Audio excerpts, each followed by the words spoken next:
Morning, everyone. Welcome to this first budget engagement. My name is Chris Itzen. I am the Assistant Director of Marketing Media Services, just supporting some of the tech today. This is our first session, of course, doing this, so we are going to learn as we go. I'm going to pass it off to Dr. Salazar and then go ahead and share our presentation screen. This is also simulcast in Khmer and Spanish on our YouTube channel. Thank you, Chris Itzen. Good morning. Hello, my name is Lucy Salazar. I'm the Director of Organizational Equity and Engagement and the Executive Director for the Long Beach Education Foundation. I want to thank you for joining us this morning on Zoom, as well as on our YouTube live stream. But before we begin, I'd like to welcome our Deputy Superintendent, Dr. Tiffany Brown, to give us a warm welcome and to help set the stage for this morning. So good morning, Dr. Brown. You're muted, Dr. Brown. I have to do that at least once in every meeting. Good morning.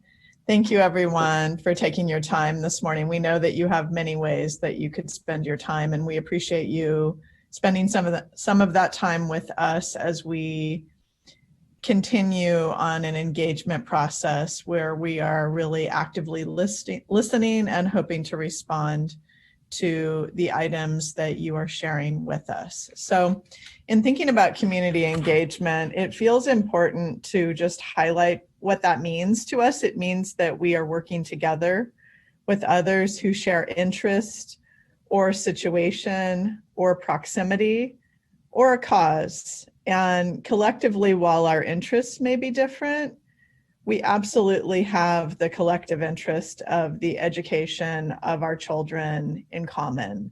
And so as we highlight that today and go forward with that in mind, the engagement process really means that we're having an interaction.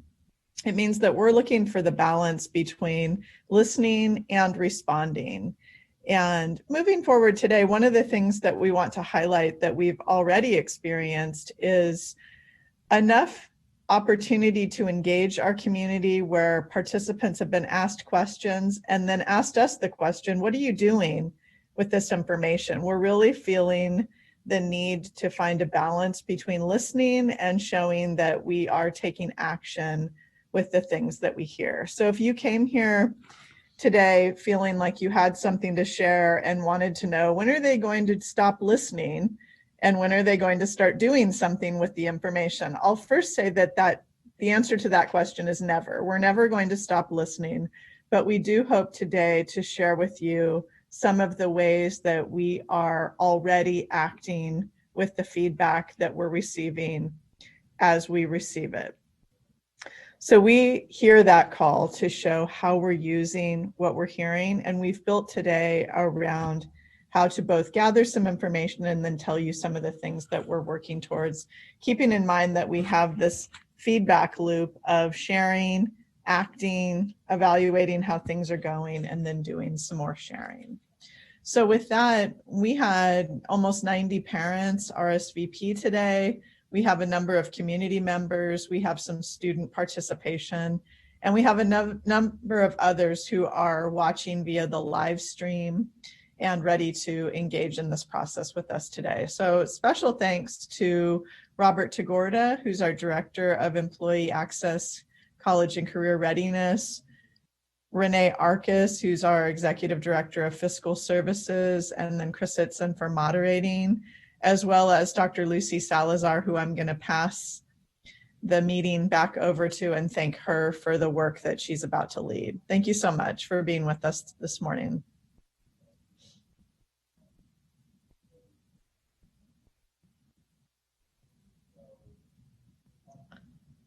Lucy, now you're muted.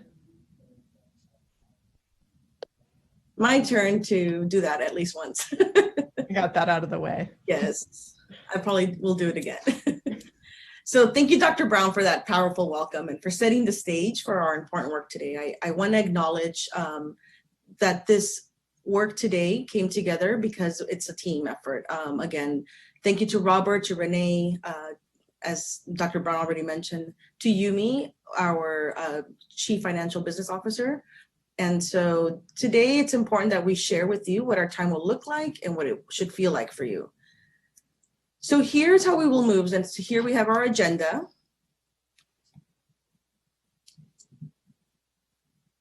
Mr. Itzen, if you can go on to the next slide, to the agenda. There's many moving parts to this morning. So we appreciate your patience as you watch us be vulnerable.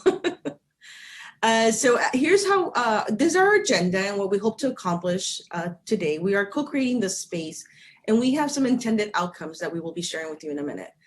But with the use, and so we also have some norms we're going to be sharing with you, and that's to help us make our time productive and efficient, because we want to know and we want to acknowledge that while we are here now, we also know that it means that we're away from other spaces where we are also needed. So thank you again. In a few, I'll be able to share some efforts that have taken shape as a result of previously heard feedback and the feedback that we've collected through a number of engagement opportunities. Because as Dr. Brown mentioned, we are listening, LBUSD is continuously listening, but it is also taking action, and I will be sharing some of those efforts. Please know that all of your thoughts are considered, and we appreciate the many ways in which you have already contributed. And then digging deeper with thought exchange. So the purpose for today is to hear from you, our stakeholders, and what else do we need to consider. And we know that today will not be a question and answer format. It's not a Q&A format, but we want to be transparent about that. We want to acknowledge that there are day-to-day concerns that we're all feeling as parents. I am an LBUSD parent, and this morning logging in was not as smooth as it's been. So we want to acknowledge that, but we also want to encourage you, we strongly want to encourage you to continue to reach out to your school sites. School sites throughout LBUSD are your support hubs. They're open Monday through Friday, and they have staff available to assist you. So what we want today to be about is about collaboration. And so today we ask that you share your best ideas to help address priorities identified since before school closures happened on March 13th. And at the end, you can expect that we'll share with you some of our thinking of what will happen after today. So here are some of our outcomes. Of course, we want to share some feedback and how it's helped shape some of the actions we've taken thus far. But we also want to engage with you through a thought exchange so that we can dig deeper to the three identified priorities that we've identified, which are academic supports, social emotional learning, student engagement, and motivation. And these three identified priorities will guide our work today. So as mentioned before, we will have norms for today. And our first norm is be present and minimize distractions. Again, we acknowledge that as we're coming all together virtually on Zoom and as you're watching on YouTube live stream, we're all in different spaces. And so your efforts to remain present and to minimize distractions for yourself and others will be crucial today. Of course, please, we are always seeking to understand different and diverse points of view.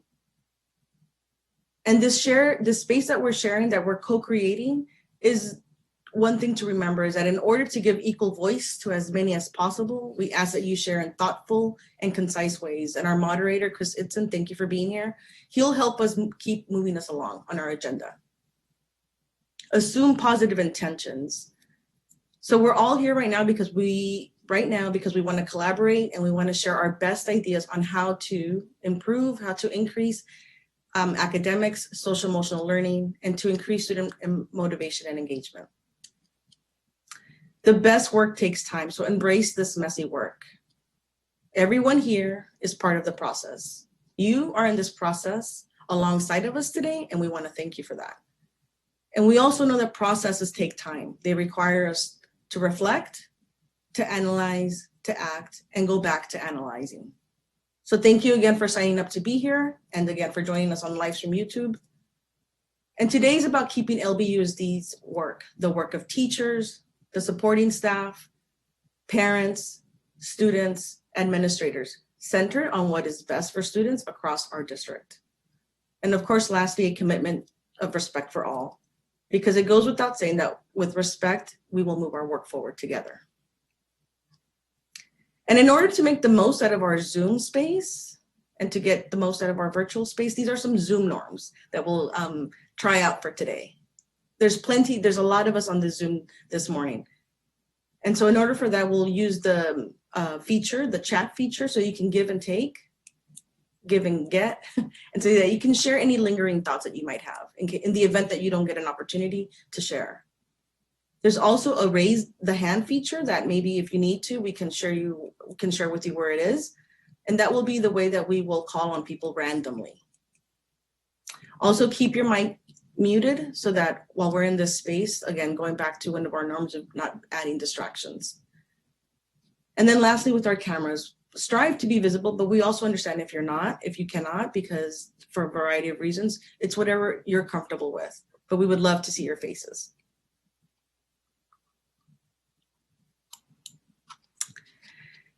Before we begin our work today, though, I would like to just remind you that LBUSD has designed a budget engagement framework. And you see in this triangle today, the bold arrow, this is where we are today. We have had an active thought exchange open since mid-August. It'll close at the end of September. But today we're here in the community forum arrow. We're coming to the community as a whole, regardless of any district or community stakeholder group that you may belong to, because we want to hear from as many voices as possible. And like Dr. Brown said, we continue to listen. It is something we won't stop doing. So today you are here. I equate it to being in the mall and you're lost. Where am I? You are here. You are here as a community, at the community forum, part of the budget engagement framework. And our budget engagement framework is anchored in 3 guiding questions. Today, you're going to help us dig deeper around these guiding questions. What practices would be most effective in addressing academic supports, social and emotional learning, student engagement and motivation? Again, these will be our guiding questions for our time today. But now I'd like to share with you some feedback that has caused us to take action, particularly as it relates to academic supports. So as you know, our teachers have not before had to take on the task of virtual teaching. And we've heard from several community stakeholders the concern around teachers, and we've heard it from teachers. And our district, through the Office of Curriculum and Instruction and Professional Development, has arranged for ongoing support in a variety of ways through training. And teachers continue to be trained. There continues to be office hours for teachers, both in ELA, for math, across all levels. Elementary, middle school, and high school. And teachers are continuing to be trained. They share with the district their needs, and they respond to their needs. Additionally, there are certificated staff currently that are supporting students through tutoring, as well as teachers in their very creative ways and in collaboration with paraprofessionals during their school day are making sure that small group work is happening as well as individual supports are being delivered. We've also designed some peer tutoring opportunities where students are helping students. And you can look forward to hearing more about a homework hotline. So these are some of the actions taking place around academic supports. But to say that social and emotional learning is a concern would be an understatement. We all know that not being in schools, both for teachers, for staff, for students, for parents, for everyone in LBUSD, it's been concerning not having the opportunity to be together, because together we are better. So for that reason, I'd like to share with you some of the social emotional work that has taken place, that continues to take place in alignment with our feedback around social emotional learning. So I'm not sure if everyone is aware that we have family resource centers, and the purpose of family resource centers is to meet the social, emotional, behavioral needs of students and families at 26 designated sites, school sites. So for students, support can be provided by the Family Resource Center, otherwise known as the FRC, either individually or in group settings. And the FRC staff works collaboratively with Long Beach agencies and organizations that aim to meet students and families' social, emotional, and behavioral health-related needs, including basic needs. And the services that they are providing, that the FRC staff is providing, is at no cost to students and families enrolled at FRC schools. But they're expanding their services. And so during the school closures, a lot of their services were delivered virtually or by phone. And students, parents, staff, if they are interested in receiving more information, they can complete the FRC referral form, which is found on our district's webpage at Family Resource Centers on the district website. I can drop a link later if you want a direct link to it. So we also have the Smart Start. One of the things that our curriculum developers in the district have ensured is that the first 20 days there be a focus on social emotional learning. We're calling this the Smart Start. And so the first 20 days, you can expect that students are engaging in relationship building, they're building community virtually. And if you haven't attended your back to school night, or if you have, you should expect to hear more about Smart Start and the focus on social emotional learning. That's the first 20 days. That's not to say that in the continuing academic lessons moving forward throughout the school year, that you can expect to know that there will be social emotional learning embedded into all lessons. There's also an expansion of our school-based mental health. And so I'm not sure if you're aware, but Long Beach Unified has worked for at least a decade in collaboration with the Department of Mental Health and Services and 7 community mental health agencies, such as ChildNet, For the Child, Starview, the Guidance Center, Occupational Therapy Training Program, the Pacific Asian Counseling Service, and Harborview. And they bring mental health services into the schools. This service has not gone away. So the focus of the collaborative is to make services accessible to students and families who are experiencing emotional or behavioral challenges. And to date, we approximately have 60 schools who are served by one of our community partners in mental health. School counselors can refer students, and if you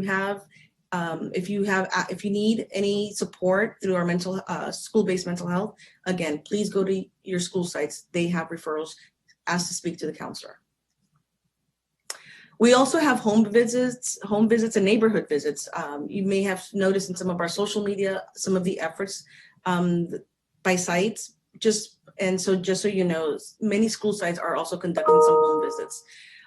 There are trainings available through our Office of School Support Services. They've conducted quote unquote home visit training so that it ensures that staff is conducting home visits in a safe, first of all, make sure that they're safe, but they're empathetic, sympathetic, compassionate, and culturally sensitive manner. And last but not least, there's also new social emotional learning assessments being created. And you can, again, go to your school sites and ask more on any of these that I've shared so far. But let's talk about student engagement and motivation. I already mentioned Smart Start. That's one way we're engaging and motivating students. But we also know we cannot engage students if they're not connecting with us, if they're not logged on. And so we continue to address the concern that we've heard from many, rightfully, around connectivity. Recently, we received hotspots. We did an additional 1,000 hotspots which are being deployed between last week and this week. And if you continue to have connectivity issues and don't have access to Wi-Fi, please contact your school sites. Likewise, we continue to have devices available to anyone that needs them. If you need one, please contact your school site. Sites are so important right now. There are the support hub, including tech support. If you have any technical questions, please start at your school site. They can give you access to other hotlines that we have available in the district if they are unable to help you. I've already shared with you that home visits are crucial to making sure students are engaged with re-engaging with the school site. And again, staff will go through ongoing training through our Office of School Support Services on how to do those in an effective, safe, and compassionate way. And lastly, there's a lot of concerns around attendance. How are we taking attendance? Are we being punitive with students who are not able to log in? And what is the plan for that? And I'm here to share that Senate Bill 98, which was approved by the state of California this year, allows for flexibility in the way students are engaging and able to be marked as present for the school day, for a full day of learning. And if you would like to know more information about that, please keep an eye out for our website where we will be posting more information regarding SB 98. we've heard lots of other feedback that doesn't directly align with our 3 guiding questions. So for that reason, I just added this into the other category. As you can tell today, we are doing live streams, but our board meetings are now live streamed in English, Spanish, Khmer, and for our deaf and hard of hearing families, we also have ASL available. We're also happy to share that we are expanding our restorative justice training with the California Conference for Equity and Justice, CCEJ, so that we may bring restorative practices to our school sites. And we are returning, our partnership in partnership with Californians for Justice, and we are bringing back our equity design team.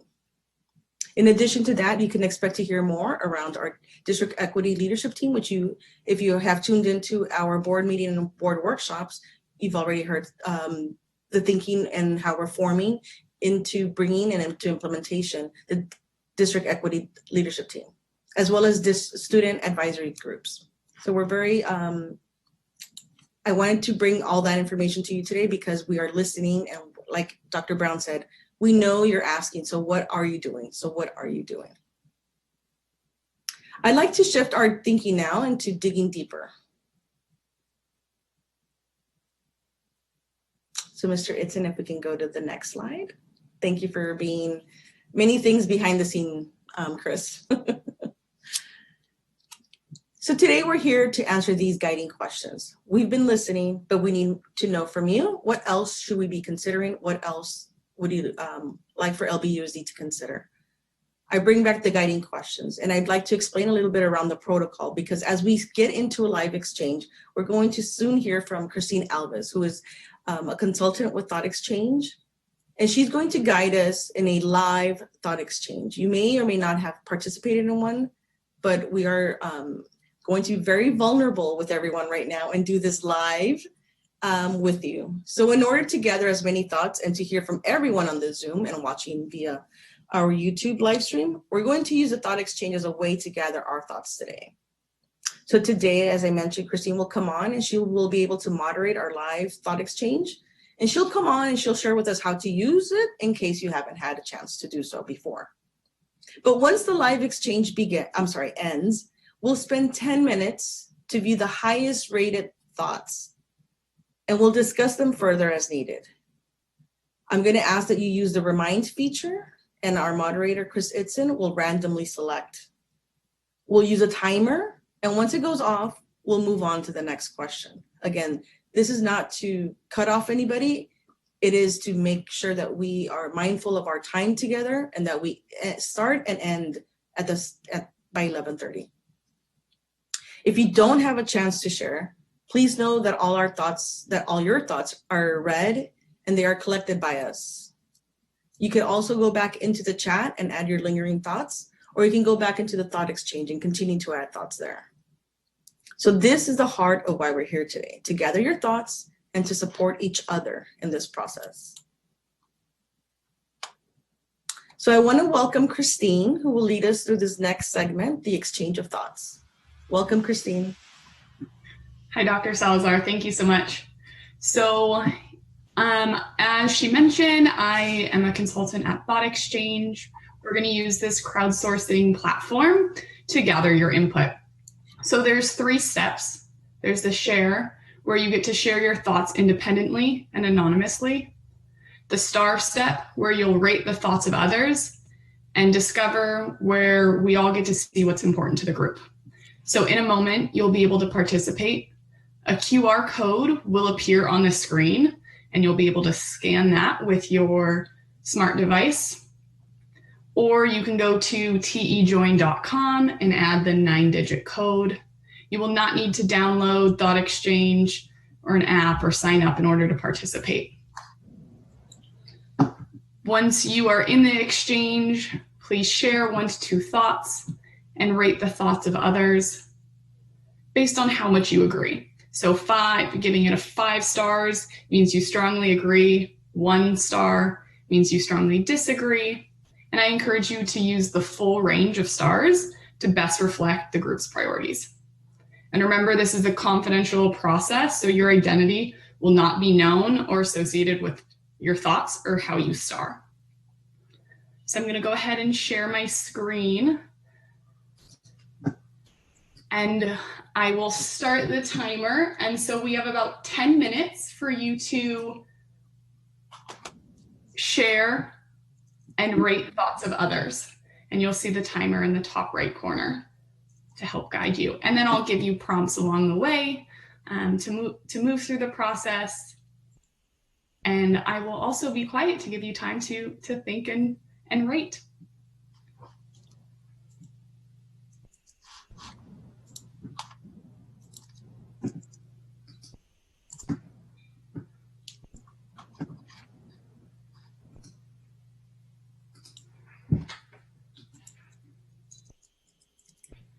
And everyone, the link is also in the chat function. You can also find it there.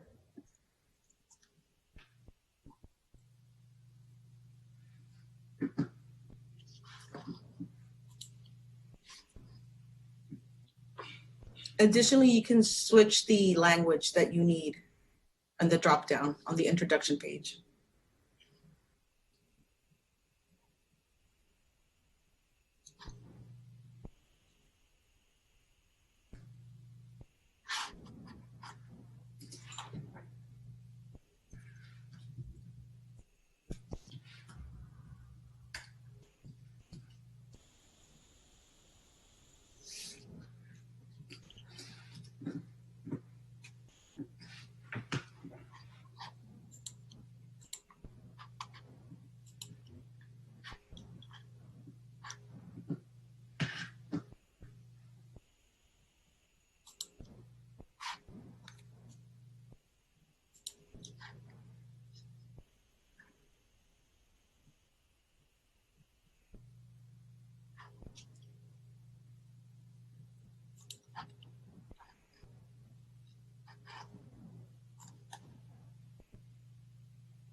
We're about halfway through our time, so if you are still hopping into the exchange, you can go to tejoin.com and enter the 9-digit code that you see in the left corner of the screen.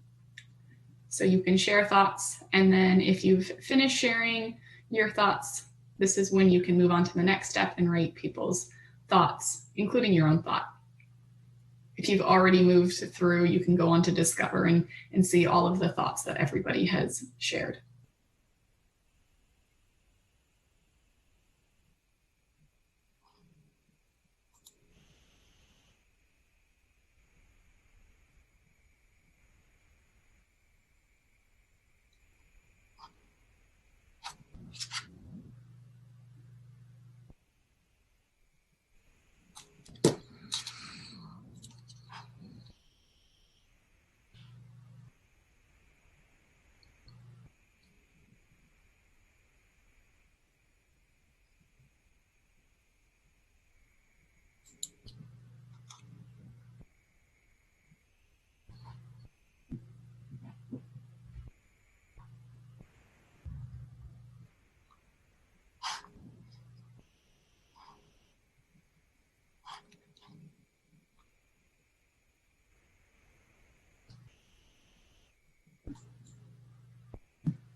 Hmm.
We're coming up on the 1-minute mark, so if you have not moved on to the rating process, if you can please move on to that so we can help prioritize the conversation in the next step.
Okay, our time is up. I'm going to close this exchange so that we can no longer share and rate thoughts, and we can focus in on what rose to the top in the last 10 minutes.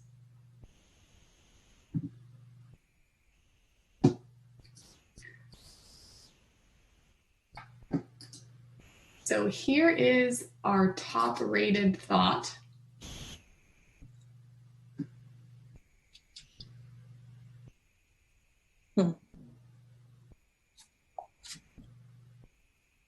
And so we'll spend 10 minutes discovering the top thoughts.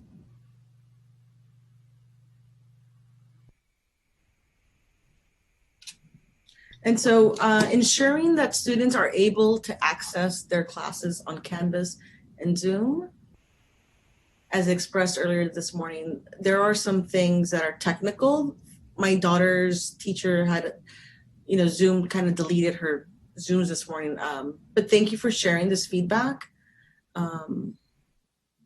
This is good information for us to share with level offices and our departments that are helping ensure that Canvas and Zoom on our end is working seamlessly for students and for teachers. All right, Christine, do we want to move on to the next one, the next top rated one? Tutoring for students. That is something that we've heard, and we will, like I mentioned earlier in the presentation, there is tutoring happening at sites. Again, I would encourage any parent who's needing tutoring to contact their school site. There are tutoring efforts underway, as well as peer tutoring efforts underway. I encourage you to strongly contact your school sites regarding tutoring. If it hasn't happened, when will it start?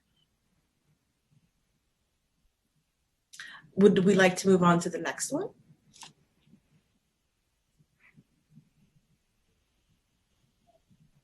No to flexibility. To meet parents where they are and is key. This is true. This is very true. We recognize the diverse needs of all our students and their families, and we are, making efforts to address them in the best ways possible. Would anybody like to share further on this or add some commentary to this? Remind you to use the raise the hand feature.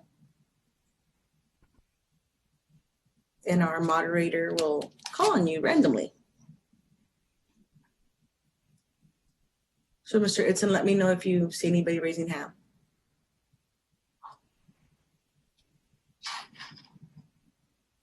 None? Okay.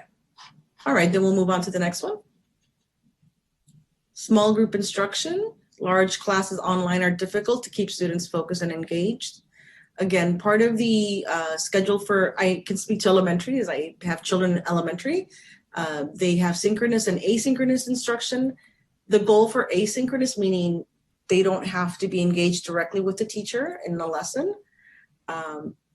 A lot of the time that's being used asynchronously will include small group instruction, much like it is in the classroom when they are in person. The teacher would give an assignment and have students work independently so that a teacher can then pull a small group. And teachers are being very creative and doing some amazing things. Dr. Salazar, we do have, it's not a hand raise, but somebody would like to share. Mariela Salgado. Sure. Can you read the comment? I'm sorry, I have it closed. There's no comment. She wants to speak. Oh, gotcha. Okay, go ahead. Go ahead, Ms. Thank you. Actually, I just wanted to share in regards to small group instruction. Sure. And some of the information that I've heard you say here that we should be going to the sites. Sometimes the sites are redirecting us back to the district. And in response to this comment as one of the top 5 small group instruction, I know as a parent of a kindergartner and second grader, I think not every teacher is aware that they should reduce I don't know if the district has provided instruction regarding synchronous learning, but I feel like a lot of parents are having a lot of issue with screen time, and teachers aren't necessarily being provided the instruction or are aware that they should be reducing the class, either class size and or synchronous learning. So I'm just wondering what the district is doing to ensure that that information is being relayed to our teachers with young learners, so that we are finding a way to mitigate some of the concerns from parents, and also allowing our students to stay focused in the classroom and, trying to be supportive to the learning. Thank you. Thank you, Morning, Ms. Ms. Delgado. Delgado. Thank you for your question. And I just want to add that this is feedback that we've received and that we're actively working with, specific to young children, but all children. And so as recently as Friday, our principals were engaged in a meeting in which there was some specific next steps and instruction given to them about the way that we would like teachers to be supported and coached through this process. There's a learning curve for everyone. That's definitely a part of right now. But our hope is that there is a nice balance between whole group instruction, opportunity for breakout groups, opportunity for students to engage in independent work or supported work in a small group. Our hope is that no one is staring at a screen the whole day, that there's a balance between instruction and time for students to interact. So I hear you. That's feedback we've received and that we're really actively trying to work with. Thank you, ma'am, for your comment. Thank you. I'm not sure how we're doing on time to move on, because we will be doing another thought exchange for the next topic. We are addressing academic supports right now. We'll move on to social emotional learning. I'm sorry, I can't hear you, Mr. Itzen, if you're talking. Let's take one more. Yeah, we have time for one more question. It's Alejandra Albaran. Okay, thank you. Hi, thank you so much. Just agreeing with Maria Elisa Salgado, I agree that I have a first grader who is on all day. She's exhausted, crying at the end of her day that she is tired. And let me tell you, she is quite the academic little scholar, loves learning. And so for somebody who is so passionate about learning to be sad about how much time she's sitting there by herself in front of the screen with all of the tech issues that they're facing, I think that there's, definitely more that we can do for our little learners. And I'm hoping that you already got that given the message that you say, but I wanted to say something more specific to the flexibility piece. And I kept looking for my hand raised and I couldn't find it. But I think, my child is at Patrick Henry. I think it is a great school, but, we're constantly being told, here are all the rules. And realistically, that context doesn't work for every family. And while I understand why we need to have rules in this context, I think focusing as much on,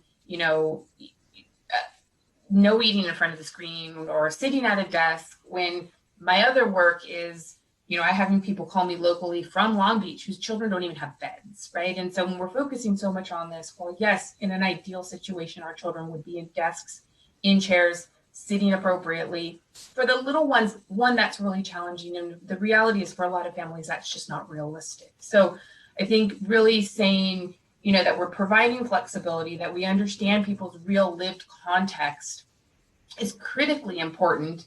And while, believe me, I understand why we are focusing on attendance, I also feel that some of that is a little bit missed. I also teach myself at the university level. I have a student who had to plan a funeral for her grandma because of COVID.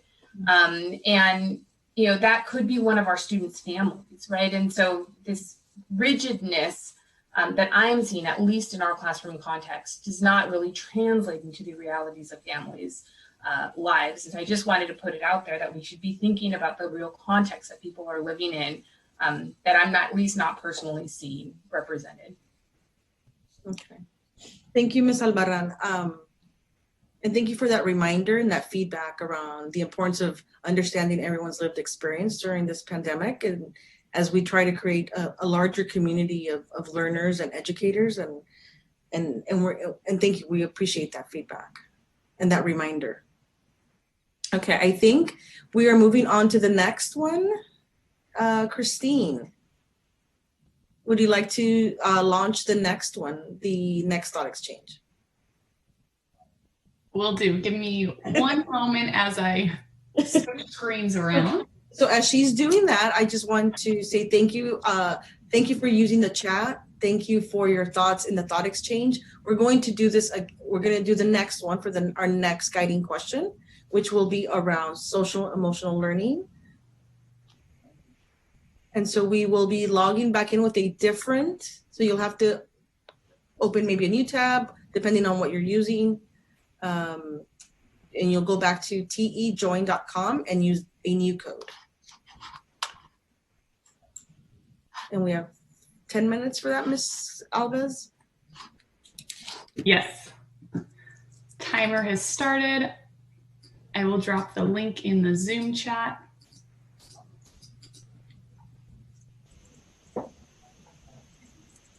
And it will be the same process, same amount of time. And just a reminder, you can translate once you get to the introduction tab. I'm sorry, you can choose from the drop-down menu, a different language. So if you're home on YouTube, please feel free to join in.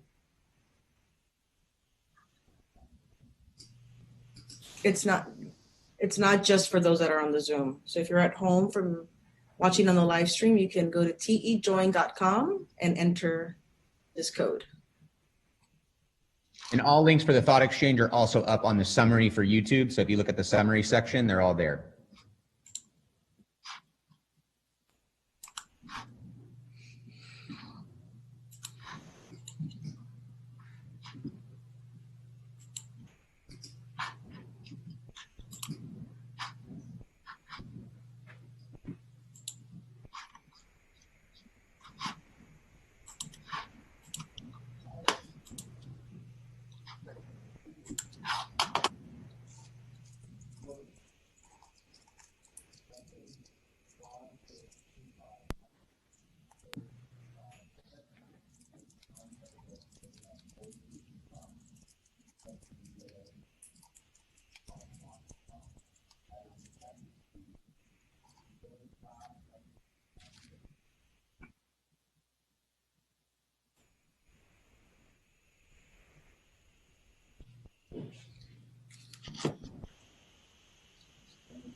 We're about halfway through, so you still have time to share your own thoughts as well as rate the thoughts of others. And if you're still wanting to get into the conversation, in the left corner, you'll see it says tejoin.com. You can go to that website and enter the 9-digit code to start sharing and rating the thoughts of others.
It's fun to watch the exchange live.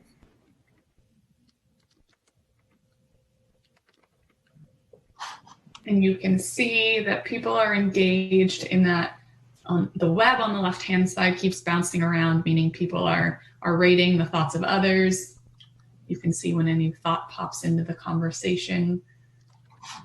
So with about a minute left, it looks like we haven't seen any new thoughts come in about a minute. So continue to read as many thoughts as possible in this next minute, and we will move on to the conversation after that.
Okay, our time is up. I'm going to close the exchange. We'll no longer be able to share and rate, but we can explore the thoughts together. Okay, thank you, Christine. Here's our top thought. Our top thought, okay. It says, provide peer-to-peer learning and leadership spaces similar to clubs and safe spaces on campus. Students need connection with each other for their mental health and well-being. Is there anyone who would like to share further on this top thought?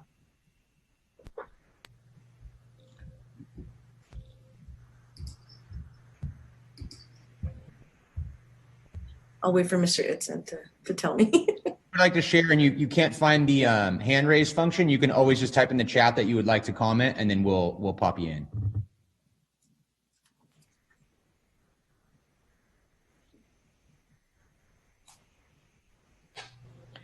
I'll just add while we're waiting for additional information, we completely agree.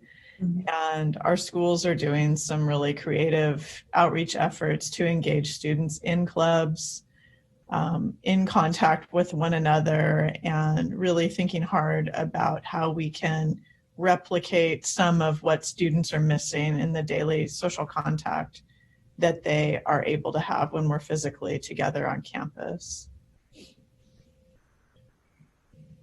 Did you see anyone, Mr. Itzen?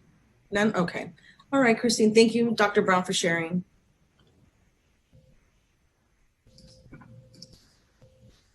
Would we like to go to the next one? So this next top thought says school counselors and site administrators should reach out to families on a more personal level instead of just sending mass emails. Families need the personal touch now more than ever. And again, we agree. I know that school sites, along with their counselors, are taking into consideration which students have not re-engaged with the school sites, and they have plans for how to outreach to them, as mentioned, on a more personal level. Often it looks like a counselor and or principal or other administrator is conducting a home visit with, if technology is needed, they go with technology and ask the families, we're here, how do we get you back online? What can we do to help? They come with resources for school counseling if that is what needed, as well as they reach out to the Office of School Support Services for any other services and resources that families might need. Did anybody want to share anything around this thought? Yes, Chris? Yes, Dr. Salazar, we have Mariela Salgado. Oh, sure. Go ahead, Ms. Salgado. No, I'm sorry. It's sure. Esmeralda Morales. I'm sorry, go ahead. Esmeralda? Ms. Morales? Hi, good morning. Good morning.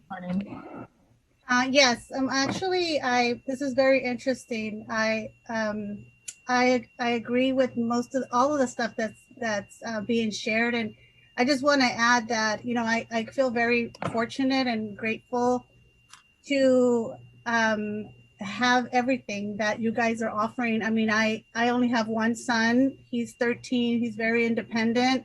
So I did have some issues with the Chromebook at the beginning. And so we just opted to have that as a backup. And he's using my husband's laptop just because there were little glitches that we were running into, Wi-Fi connections. And as far as the support, our principal or administration also sends us emails. They haven't contacted us. I did have an issue at the beginning with some students having inappropriate behavior at one of the classrooms. I contacted my school site, and the administrator, she said, let me transfer you to someone else, and we spoke to the counselor, and it hasn't happened. So I'm hoping it's because they did address it on the spot. And so I just kind of want to say for all the parents that are having all of those other issues that, some of us might not, it's not going to work for everyone. And I just want to thank you guys, especially all of the directors that are present. It's interesting to see that you guys all took the time to be here, because sometimes you do want to share out, but then people will say, well, we have to contact the department that your issue is, concerning. So the fact that you guys are all here and hearing it firsthand is very powerful, and it's very, for me as a parent, I'm very grateful for all of you guys taking the time to be here and listening to our concerns. Thank you, Ms. Morales. I appreciate the feedback, and I thank you for sharing your experience. Thank you so much.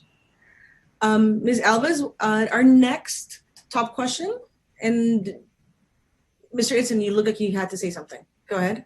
4 more minutes? Okay, gotcha. Okay. Okay, so making sure that children are engaged with their peers to make learning fun, not just a teacher lecturing.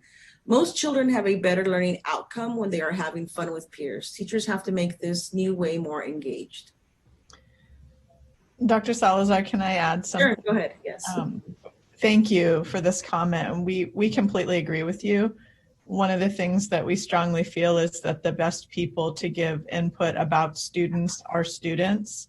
And so we are engaging in a number of different ways. I'm doing a meeting with a group of students later this week where we're really talking about how we can get input from young people about how to make what's happening more fun and more engaging for them. We could extend that opportunity to share down to our youngest, because they have ideas too about what would help. So we are working with schools and want to extend that offer to you and to your children for good ideas. And also, I keep mentioning my own 2 children. They are in elementary, 2nd grade and 4th grade. And teachers are very creative, and they're doing, and they're collaborating, I feel, in ways that they have not done so before. And I say that as a 13-year principal, where my staffs have been very collaborative, fortunately. But even more so during these times, teachers are leaning into each other for support and learning how to teach virtually, which is a challenge. And so I think that the more grace we give ourselves and find ways to make learning fun, because it's fun when you're in person. And so it's a different way of being, and it's a different way of teaching. And teachers are doing great things in our virtual settings right now. But yes, this resonates with, I think, all of us, because those of us that have students and children in LBUSD and or are part of LBUSD, this is why we want kids. This is what makes learning memorable for them. They feel it as fun. So I thank you for this comment. Okay, Mr. Itzen, do we have time, or are we moving on to the next one? I'm sorry, you're muted. Sorry, we're at about 1 minute and 45 seconds. If anybody else wants to raise their hand or make a comment.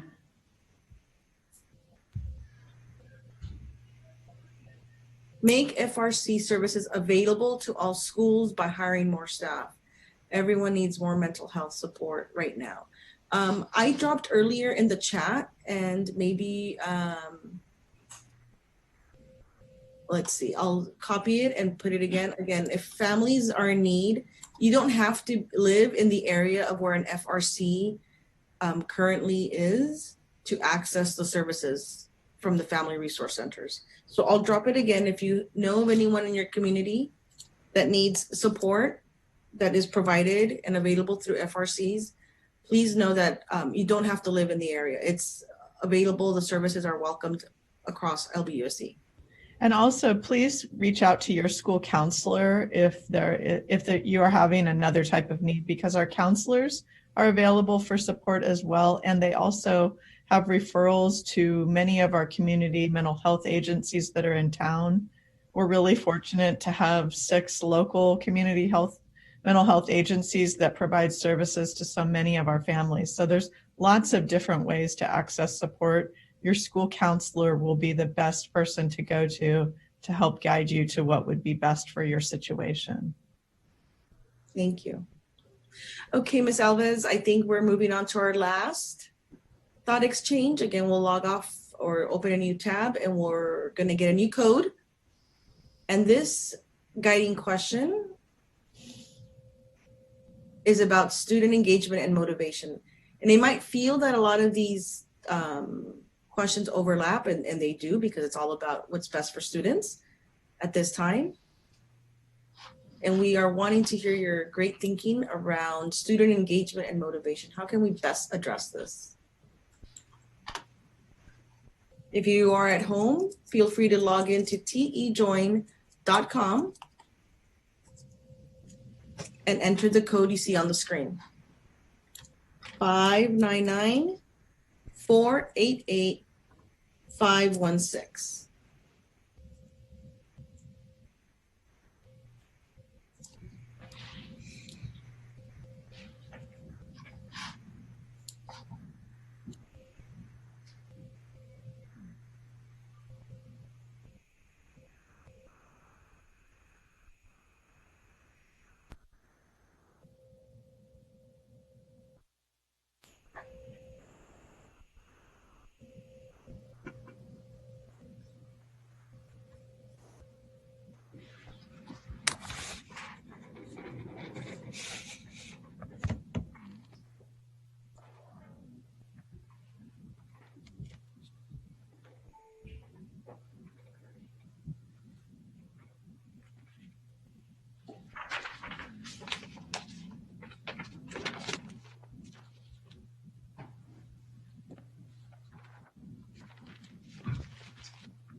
Okay, we are about halfway through this final exchange.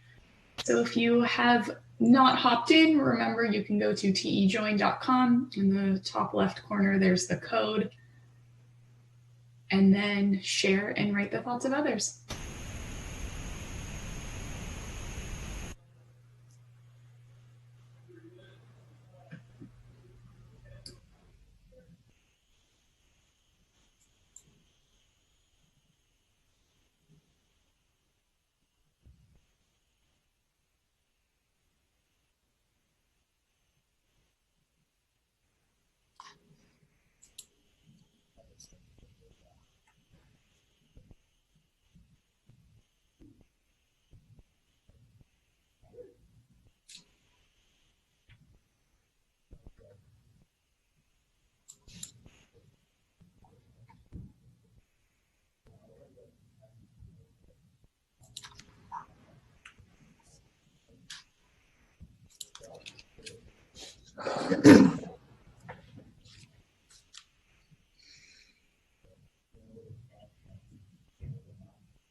We have a minute and a half left, so if you have not moved on to the rating process, please move over to that so we can see what's prioritized for the group.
Okay, so our time is up.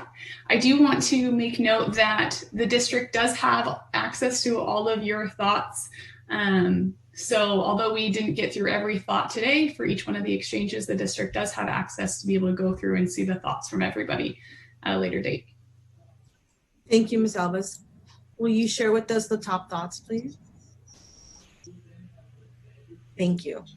So one of our top thoughts is that small group instruction to allow for more participation. We've heard it in the other two guiding questions, and we want to acknowledge the importance of small group. Would anyone like to share further about small group instruction? No one in the chat or raise hand? Okay, thank you. Alrighty, Ms. Alves. Social emotional learning, when students have the mental space to learn, they learn. Right now, they are so overwhelmed. And I would say that is very true. I think many of us, adults alike, are overwhelmed by so much that is happening. As parents, trying to support our students. I keep going back to my own lived experience as a parent. This is very true, and I appreciate it coming up as a thought. Would anyone like to share further?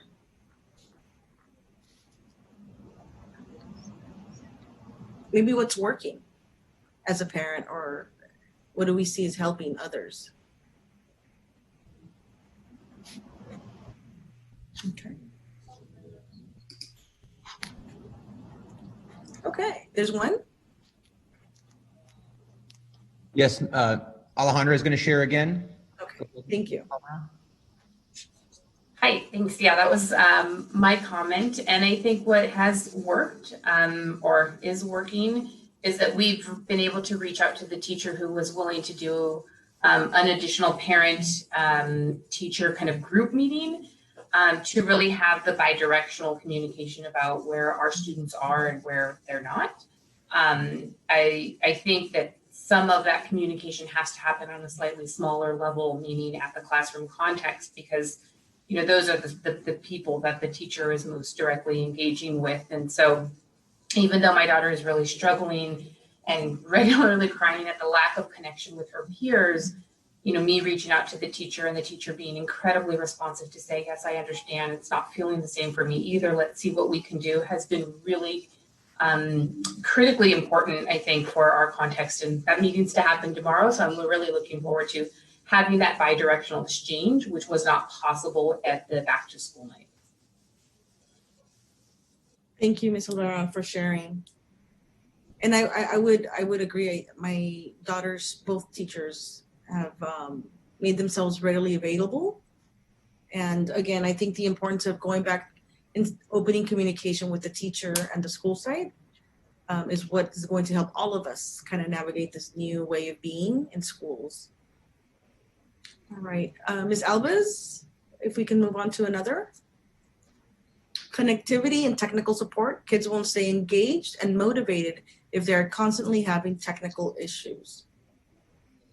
Yes. I don't know if anyone has any other thoughts to share about this. Specifically connectivity, I know that hotspots are being deployed last week and this week because we received more. And Mr. Itzen, there's someone, yes? Yes, Esmeralda Morales. Okay. Go ahead, Ms. Morales. Again, me, sorry. No, it's good. So I do want to, I know I mentioned it earlier. My son was having a lot of issues with the Chromebook, mainly with connection to the Wi-Fi, and we're using our own Wi-Fi. I don't know how the rest of the parents are feeling about this. I know I work at a school district and the same issues come up a lot with a lot of our parents about the Chromebooks. And so I guess I was just wondering, again, I had an alternative. So I have the Chromebook, I'm not hoarding it. I just have it as a backup because with technology right now, I don't know when our laptop could go out. So he has used it as a side, computer for several assignments, but I am wondering if that's something that is an issue bigger than me or a few of us. Is it something that's being looked at as another option for devices, or is this just something that we're going to have to navigate through the entire semester? You're you. asking, so I just want to be clear if I'm hearing you correctly. You're asking if connectivity or technical issues are going to maintain, or if it's Chromebooks. Is it the Chromebook? So I have Wi-Fi myself at home. So we increased our, we have like the highest. So he's not having issues with it anymore. So I'm not sure, and I'm not tech savvy, so I'm not sure if the issue was with the Chromebook itself. But being that I hear it at our district as well, and a lot of parents have that concern, I'm not sure if it's a district like just a Chromebook issue, or is it something else that we're not aware of? So, and I don't know if all the other parents agree or not. It could just be an isolated incident. Maybe it's my son's Chromebook. Maybe it's several of our Chromebooks. I'm not sure. We haven't received feedback about challenges getting onto Wi-Fi with the Chromebooks. We have had some feedback about the mics, and one of the messages that has gone out last week, and Dr. Baker reiterated at the board meeting on Wednesday night, is that if a family has an older generation Chromebook, some of the Chromebooks that were issued in March of last year or that students had from school prior are an older model.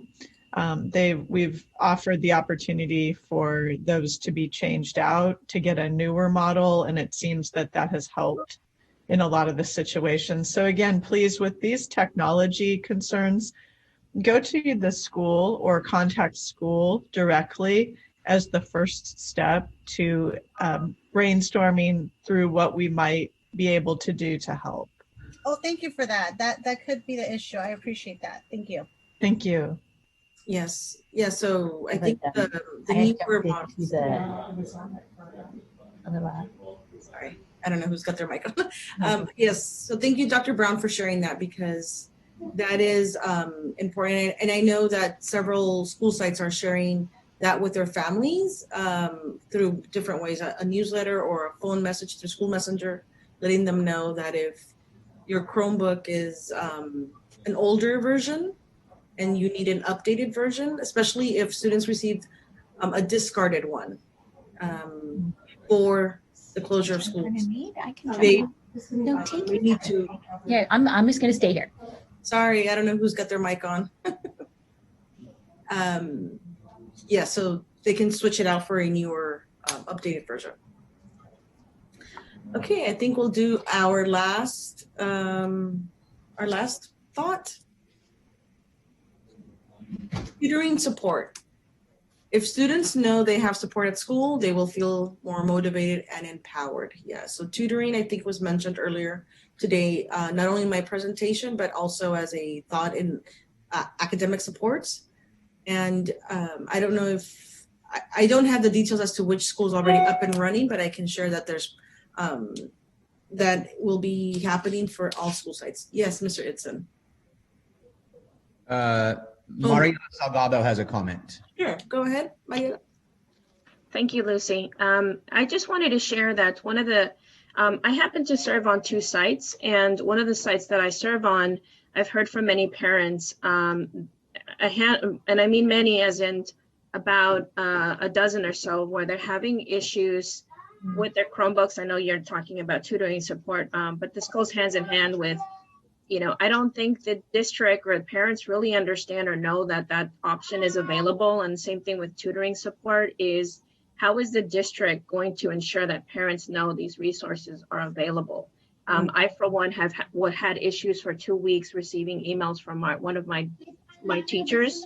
And so it was an issue with Canvas connecting and so on. But nonetheless, it took me 2 weeks to figure that out. I'm semi-technically savvy. I often think about those that maybe have language barriers or who have technology concerns or challenges. I just feel like there's really an opportunity if this is available to them, because I know for that school site in particular, a lot of these parents and students receive the older models of the Chromebooks. And so these very same Chromebooks are the ones that are giving them issues at the school site. And I think it's adding an additional barrier for students. I was told by one particular parent that in her classroom, she has 2 students at the site, and both of her classrooms, her classmates, her kids' classmates are logging off after lunch because they're having so many connection issues with their Chromebooks. And so I really think and encourage that the district really try or make more efforts at some of these sites to ensure if there are parents who have older models that they know they can be replaced, or that they're proactively being replaced, because you're leaving the onus on parents who may not be getting that information relayed to them. And ultimately the person who is suffering for it is our children, who are then going to feel less motivated and engaged, or less likely to show up to class because of these issues. Thank you.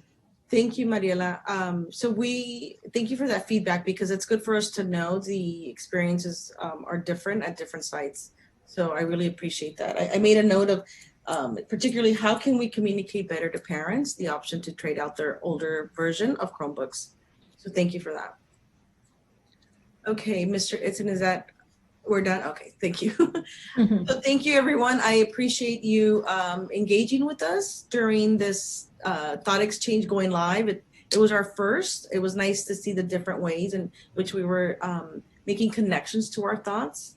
We are able to capture all these thoughts, and we are able to generate a report.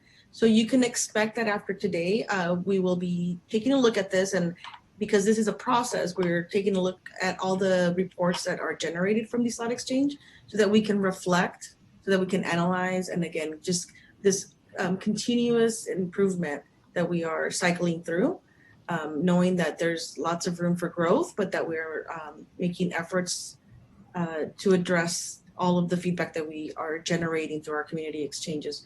We will be able to host another one later on, and we will send out communication around when that, well, we know the date.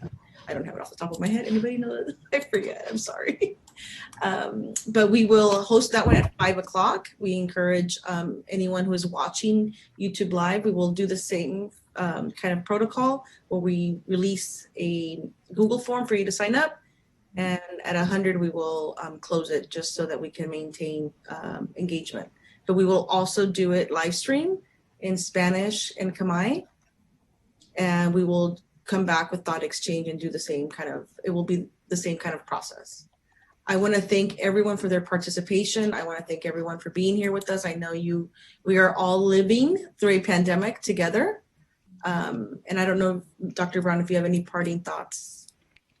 Just sincere appreciation to all of you who participated today for the things that you shared. It was nice to have some opportunity to dialogue with you, and we're very grateful. And we know that everyone leaving the conversation this morning hopefully not only got something that's helpful to you, but could be helpful to someone else in our community. So please join us in sharing with neighbors and other community members as we go forward together. Much appreciation for all of you. Thank you so much. Thank you, and have a wonderful day. And just real quick on the way out, the next thought exchange is October 20th in the evening. So more information will be coming out about that, but so in the chat it said October 6th, but it's actually October 20th, and the same format to provide at least a chunk of people to be in the reservation and engage in the video piece, but also using YouTube so that anybody in the community has the opportunity to participate in the thought exchange. So thank you very much. And thank you, Mr. Itzen, to your team behind the scenes. I know there's a core group of people behind the scenes making this happen. So thank you to everyone here today.